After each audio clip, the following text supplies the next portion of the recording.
Bonjour, voici le point de cours de la première semaine pour la classe 5e 3.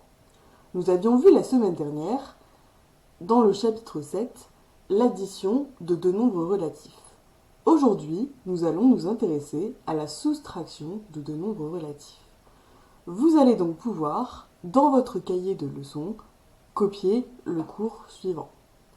À la suite du petit 1, additionner deux nombres relatifs, nous allons voir aujourd'hui comment, petit 2, soustraire un nombre relatif. La soustraction par un nombre relatif va s'effectuer à l'aide de la règle suivante. Pour soustraire un nombre relatif, on ajoute son opposé. Les mots importants dans cette règle sont bien sûr soustraire, car nous effectuons la soustraction d'un nombre relatif, ajoute et opposé. Lorsqu'on ajoute un nombre, on effectue une addition. L'opposé d'un nombre. Qu'est-ce que l'opposé d'un nombre? L'opposé d'un nombre est le même nombre relatif avec la même partie numérique, mais le signe qui change.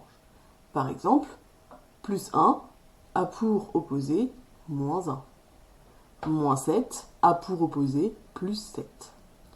Appliquons donc cette règle dans les deux exemples suivants. Ici, nous voyons que nous avons deux soustractions à effectuer. Moins 20, qui est le premier nombre relatif, moins 15, qui est le deuxième nombre relatif. Pour soustraire un nombre relatif, on ajoute son opposé. C'est-à-dire qu'ici, on soustrait, on effectue la différence de moins 20 par moins 15. On soustrait par moins 15. On va donc transformer une soustraction en une addition par l'opposé. C'est-à-dire qu'ici, moins 20 moins 15 va se transformer en une addition, moins 20 plus l'opposé de moins 15.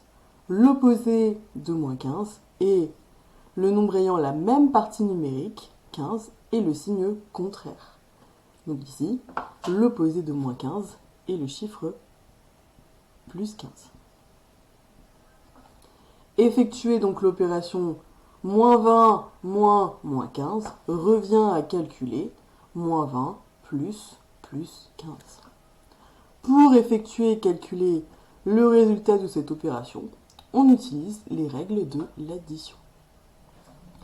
Deuxième exemple. Ici, on effectue la soustraction de plus 45 par plus 61.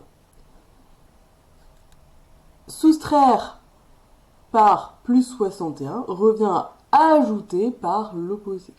Donc, ce calcul revient à effectuer plus 45 plus l'opposé de plus 61 moins 61. Une fois de plus, une fois que la soustraction a été transformée en une addition de deux nombres relatifs, on utilise les règles de la partie 1 du cours.